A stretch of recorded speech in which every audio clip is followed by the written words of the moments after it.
वृंदावन की गलियां से शाम की सुनहरी रोशनी से चमक रही थीं। मंदिरों में घंटियों की धुन, पेड़ों पर बैठी चिड़ियों की चहचहाहट और बीच में नटखट कान्हा और बलराम जी बैठे झूले पर हंस रहे थे। उसी समय यशोदा मैया बोली, आज पास वाली बुद्धि दादी ने 56 भोग बनाने का संकल्प लिया है। कल मंदिर में चढ़ेगा। बस इतना सुनना था, कान्हा की आंखों में चमक आ गई और बलराम जी ने मुस्कुराकर कहा, 56 भोग यानी इतने तरह तरह के स्वाद। वाह कान्हा! कान्हा शरारती अंदाज में बोले। दाऊ, एक शर्त लगाएं? बलराम बोले। कौन सी? कान्हा हंसते हुए बोले।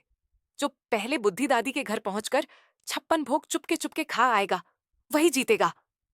बलराम हंस पड़े। ठीक है, पर पकड़ गए तो? कान्हा बोले, तो हारे हुए को अगले 7 दिन बिना माखन के रहना होगा। दोनों ने हाथ मिलाया। शर्त पक्की।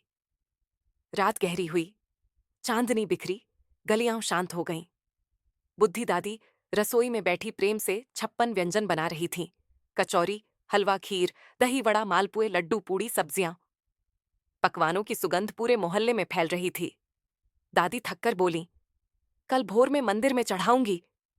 और वे सो गईं। बस फिर क्या, कान्हा धीरे से मंदिर से निकले। नूपुर की हल्की छन छन, पीछे पीछे बलराम भी दबे पांव। रास्ता फिसलन भरा था। कान्हा फिसले, धप, और मिट्टी में लथपथ हो गए। बलराम हंसते हंसते बोले, अरे नन्हे चोरी के महाराज, संभाल कार। अगले ही पल बलराम फिसल पड़े। अरे! दोनों मिट्टी से सने। हंसते गिरते दादी के आंगन तक पहुंचे। रसोई के दरवाजे से झांका और दोनों की आंखें चमक उठीं। थालियों में 56 भोग सजे थे, चमकते महकते गरम गरम। कान्हा ने धीरे से कहा, दाऊ, याद रखना शर्त है, जो ज्यादा खाएगा वही जीतेगा। फिर शुरू हुई नटखट चोरी लीला। कान्हा ने पहले खीर उठाई। वाह, मीठी मीठी। बलराम ने कचौरी खाई। अरे ये तो स्वर्गिक है। कान्हा ने लड्डू उठाया, फिर पूड़ी, फिर रसगुल्ला। बलराम ने दही वड़ा, हलवा और पकौड़े। खाते खाते दोनों हंसी नहीं रोक पा रहे थे। तभी दरवाजा चर्र चर्र करके हिला। दोनों घबरा गए। कान्हा फुर्ती से छत पर चढ़े, पर फिसलकर मिट्टी के घड़े में जा गिरे। बलराम 3 बाहर भागे और गोबर से फिसलकर आंगन में धप। दोनों की हालत, मिट्टी से सना चेहरा, मुंह पर चाशनी, हाथों में लड्डू। फिर भी शरारत नहीं रुकी। कान्हा बोले, दाऊ, जल्दी, वरना दादी जाग जाएंगी। आखिरी बार दोनों ने एक एक मिठाई उठाई। थाली में फिर से सब ठीक ठाक सजाया और चुपके से भागते भागते मंदिर वापस पहुंचे। सुबह हुई।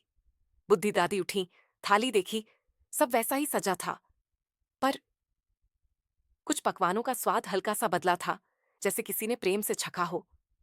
दादी मुस्कुराईं। ये काम मनुष्यों का नहीं, ये तो मेरे श्याम बलराम की लीला है।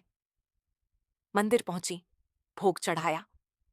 तभी पुजारी ने देखा, कान्हा जी की मूर्ति के होठों पर मिठाई का हल्का दाग, बलराम जी के गाल पर खीर का निशान और चरणों के पास मिट्टी भरे छोटे छोटे पैरों के निशान। सब समझ गए, कल रात श्याम बलराम लीला रचाने गए थे। यशोदा मैया मुस्कुराईं। कान्हा, शर्त किसने जीती? कान्हा बोला, मैया, हमने और दाऊ ने दोनों ने बराबर खाया, इसलिए आज कोई नहीं हारा। बलराम ने हंसकर कहा, मां, जीत हार से बड़ा प्रेम का भोग था। पूरा वृंदावन हंसी और भक्ति से गूंज उठा। जय कन्हैया लाल की, जय दाऊ जी की।